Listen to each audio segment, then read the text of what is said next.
Halo semuanya, selamat datang kembali di channel Neronime.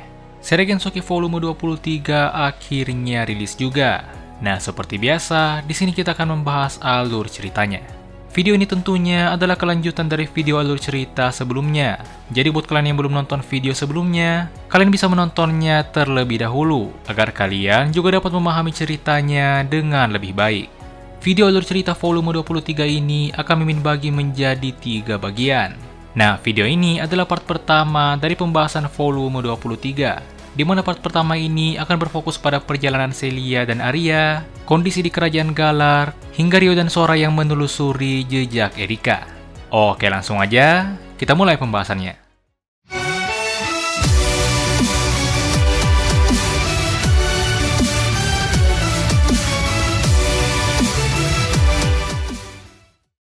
Volume 23 ini dibuka dengan scene prolog yang memperlihatkan Miharu. Di mansion, Miharu terbangun di pagi hari dan menyiapkan sarapan seperti biasanya. Di sini, Miharu mengingat kembali mimpinya semalam. Ia penasaran dengan suara yang ia dengar di dalam mimpinya dan merasa bahwa suara itu sangat familiar. Tak lama kemudian, Aki muncul dan menyapa Miharu. Miharu menyapa balik dan langsung memeluk Aki.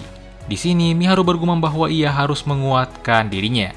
Aki terlihat kebingungan, namun Miharu mengatakan tak ada apa-apa. Setelah itu scene kemudian berpindah memperlihatkan kelanjutan pertarungan dari Celia.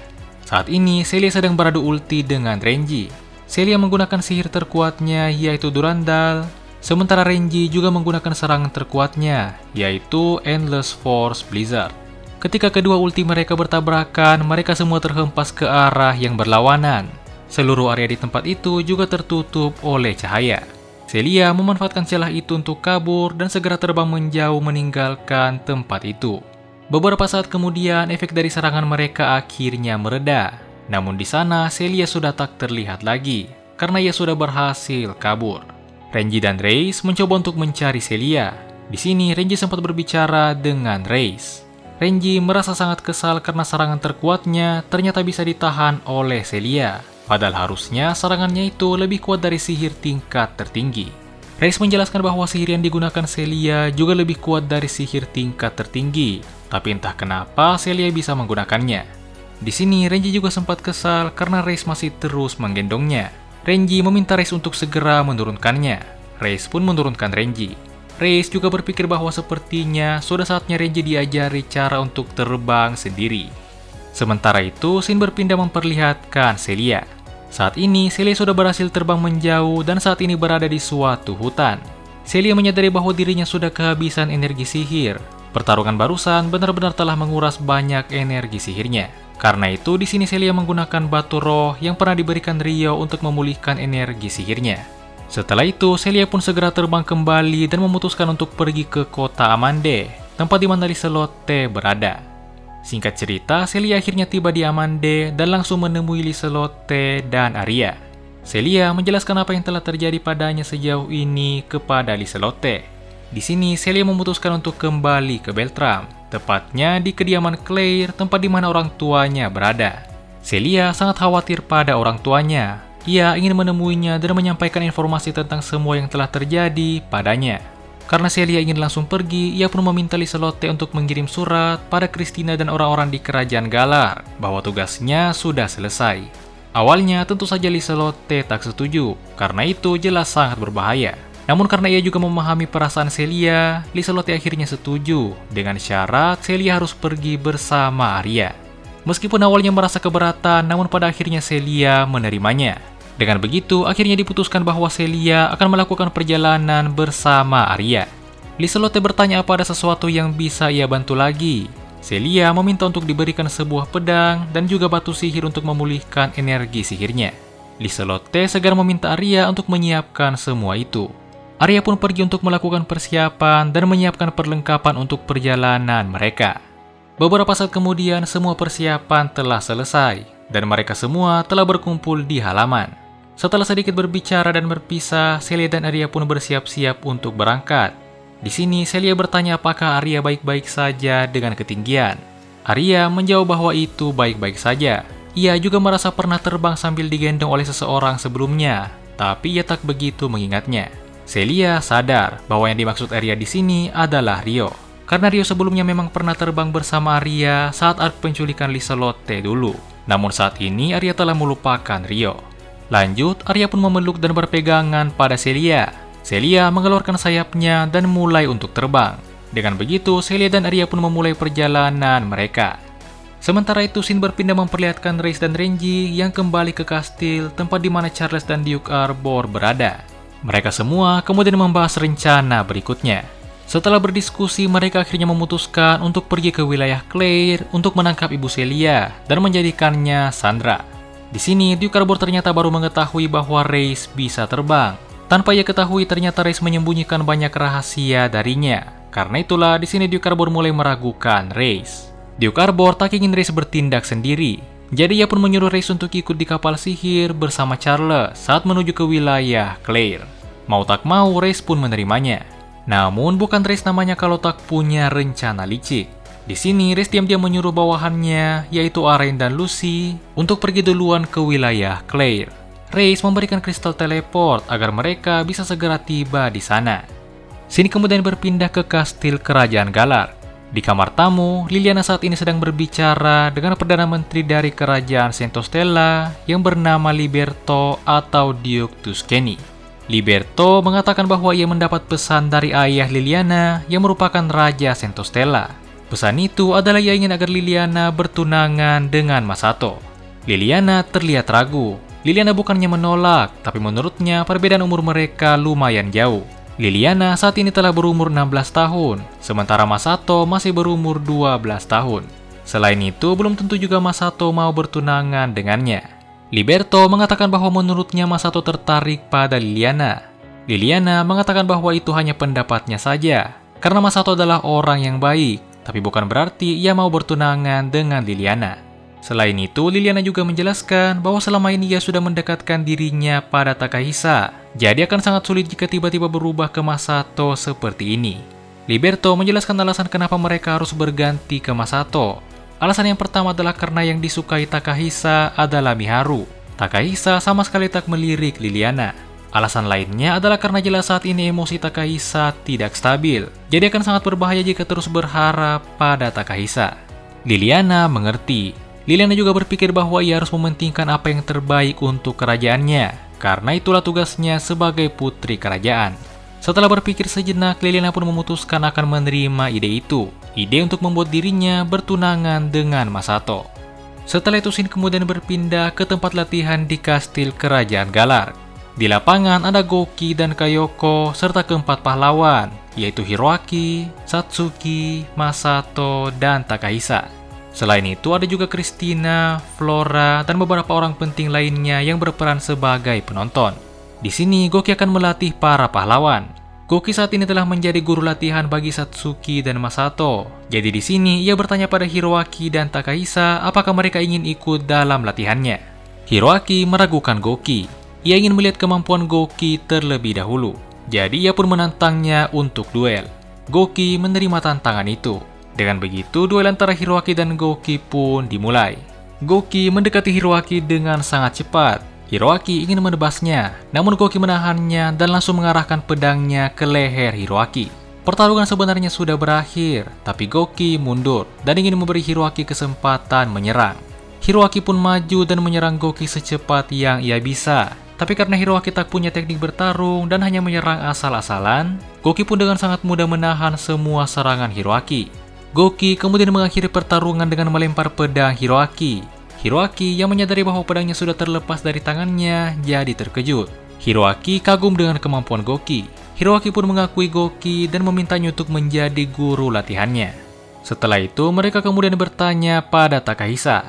Di sini, Hiroaki menegaskan bahwa ia ingin latihan dengan serius. Jadi kalau Takahisa tak ingin ikut, mending ia pergi sekarang, daripada ikut setengah-setengah, namun akhirnya malah menghalanginya.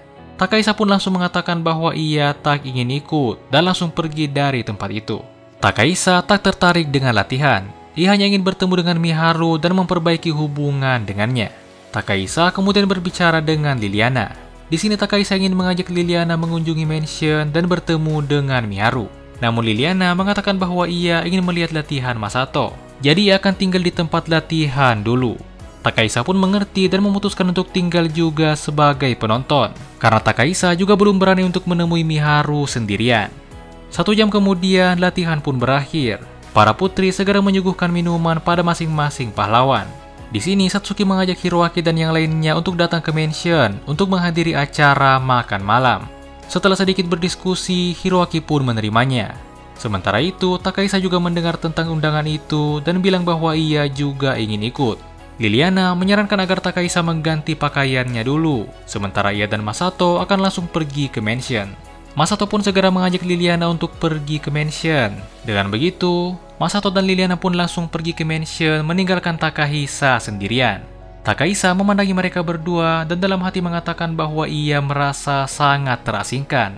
Sebelumnya, Liliana selalu ada di sisi Takahisa, tapi akhir-akhir ini Liliana terus bersama Masato. Karena itu, Takahisa pun mulai merasa terasingkan. Singkat cerita, malam pun tiba dan semua orang sedang berkumpul di mansion. Sambil menunggu makanan, orang-orang terlihat saling mengobrol. Satsuki, Masato, dan Hiroaki membicarakan hasil latihan mereka. Di sini diketahui bahwa hasil dari latihan mereka, Satsuki menjadi pemenangnya. Satsuki mengalahkan Masato dan Hiroaki. Masato hanya mengalahkan Hiroaki, sementara Hiroaki kalah terus. Saat mereka bertiga sedang mengobrol, Rei dan Kota bergabung ke dalam obrolan. Jadi selain membicarakan hasil latihan, mereka juga membicarakan tentang percintaan. Hiroaki menyuruh Kota untuk menceritakan kisah percintaannya. Masato juga terlihat tertarik. Intinya di sini para pria terlihat sangat akrab, kecuali Takahisa. Sementara itu, Takahisa sedang duduk dan terus melihat ke arah dapur. Takahisa sangat ingin bertemu dengan Miharu yang saat ini masih memasak di dapur. Takahisa kemudian berbalik dan melihat para pria yang saling mengobrol dengan akrab. Melihat keakraban mereka dari jauh, Takahisa makin merasa terasingkan. Takahisa mengatakan bahwa tak ada satupun yang melirik dan mempedulikannya.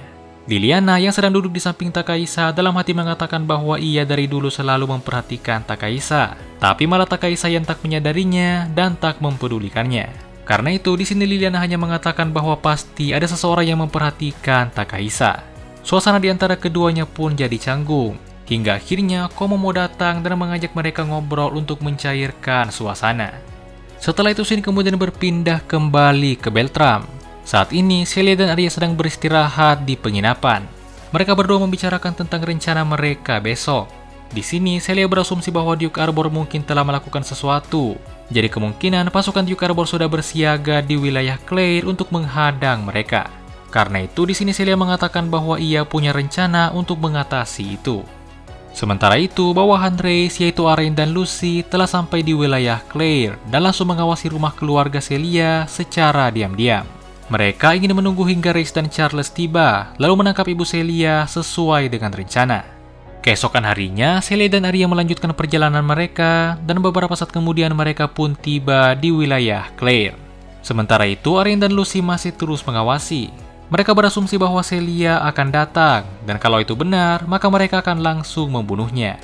Beberapa saat kemudian, Arya muncul sendirian dan segera masuk ke rumah Celia. Arain dan Lucy tak mengenal Arya, tapi mereka sempat tertarik padanya.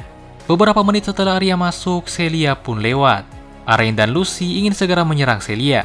Namun saat mereka maju, tiba-tiba Arya muncul di hadapan mereka dan langsung membuat Arain pingsan.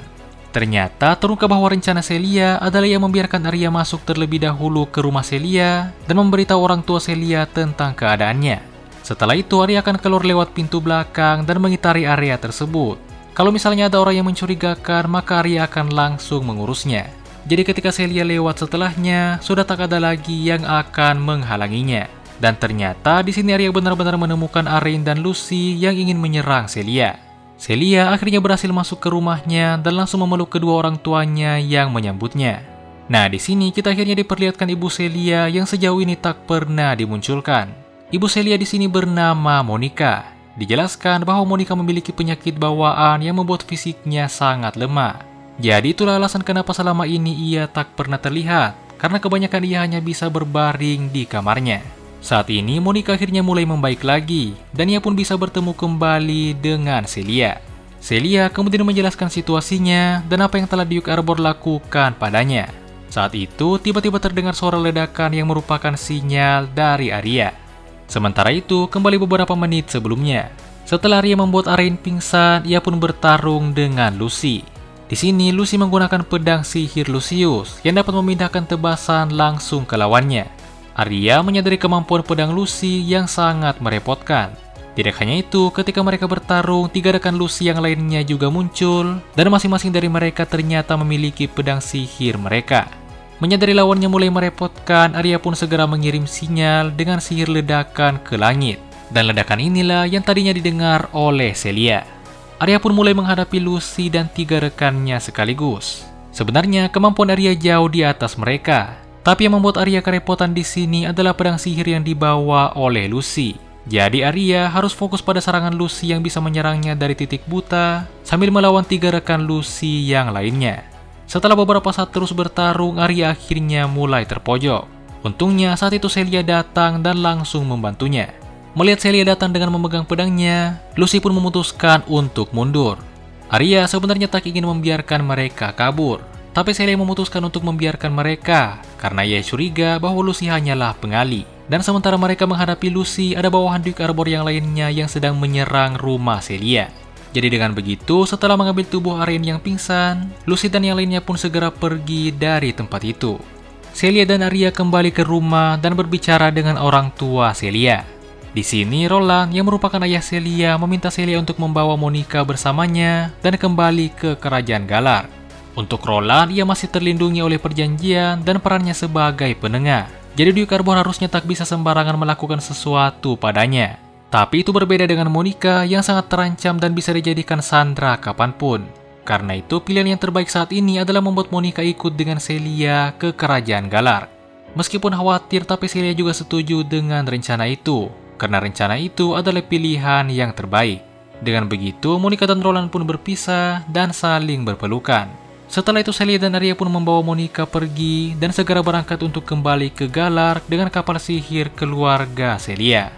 Beberapa jam kemudian, Charles dan Rhys pun akhirnya tiba dan langsung mencari Monica di rumah keluarga Celia. Namun Roland mengatakan bahwa istrinya telah meninggalkan rumah dan pergi ke suatu tempat. Charles segera memerintahkan pasukannya untuk menggeledah rumah, tapi sama saja ia tak menemukan Monica dimanapun. Dengan begitu, Charles pun jadi sangat kesal. Sementara itu, di kapal sihir milik keluarga Celia, Arya, dan Monica berencanakan singgah di kota Amande terlebih dahulu. Saat ini, Celia dan Arya berbicara dengan Monica. Di sini diketahui bahwa Monica baru pertama kalinya keluar kota. Ini juga adalah karena kondisi fisiknya yang lemah. Setelah sedikit berbicara, Celia dan Arya kemudian membiarkan Monica beristirahat dan keluar dari kamar Monica. Arya mengobrol dengan Celia. Arya mengatakan bahwa hubungan Arya dan ibu Celia sangatlah dekat. Melihat kedekatan itu, Arya bertanya apakah Celia juga sudah tertarik untuk menikah. Di sini, Celia tiba-tiba terlihat malu dan salting. Dari reaksi Celia itu, Arya tahu bahwa Celia pasti telah jatuh cinta pada seseorang. Tapi di sini Arya menghentikan pembicaraan tentang itu karena waktunya yang tidak cocok. Mereka berdua kemudian berjanji untuk mengobrol santai ketika mereka tiba di Amande. Sementara itu, scene berpindah kembali ke wilayah Claire. Saat ini, Rhys mengunjungi suatu penginapan bersama dengan Renji. Di sana, mereka bertemu dengan Arain, Lucy, dan yang lainnya.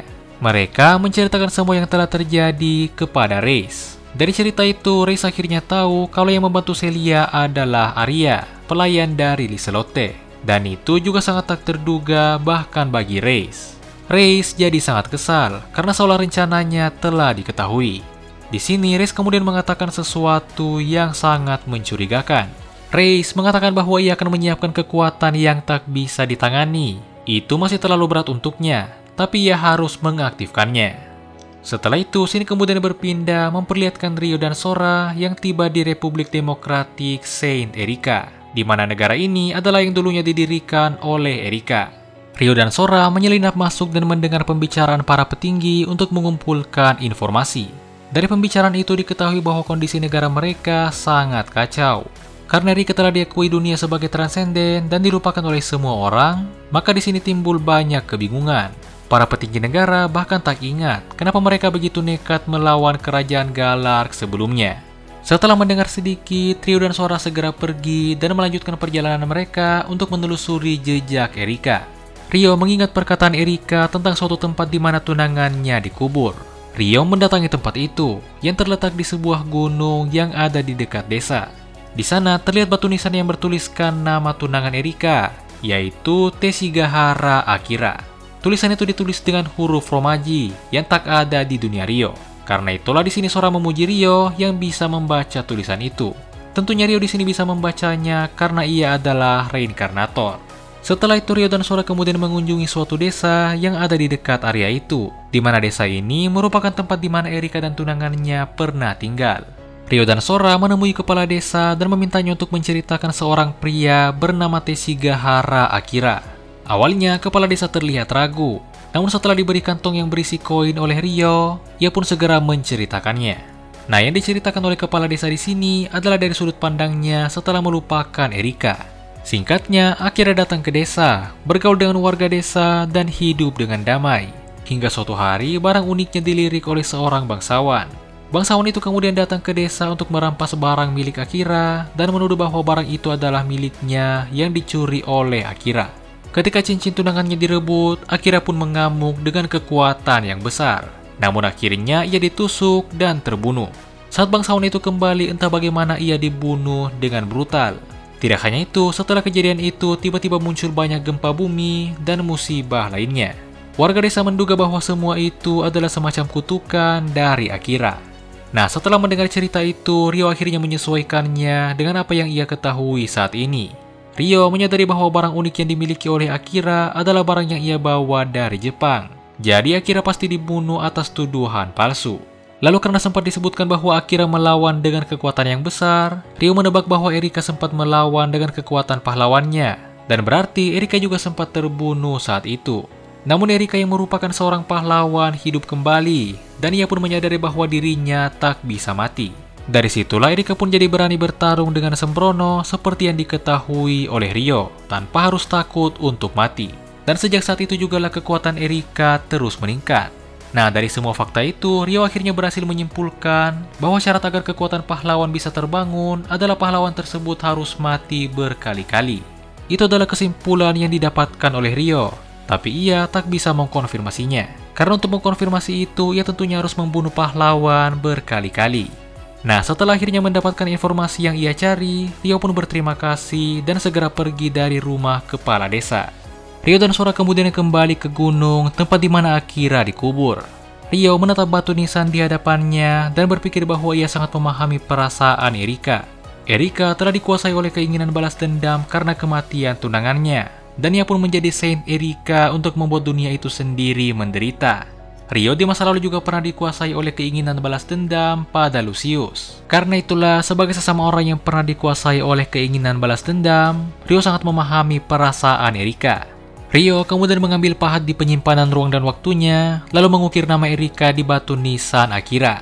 Setelah itu, Ryo menggali tanah dengan seni rohnya, lalu mengeluarkan mayat Erika yang telah ia simpan dan menaruhnya di lubang itu.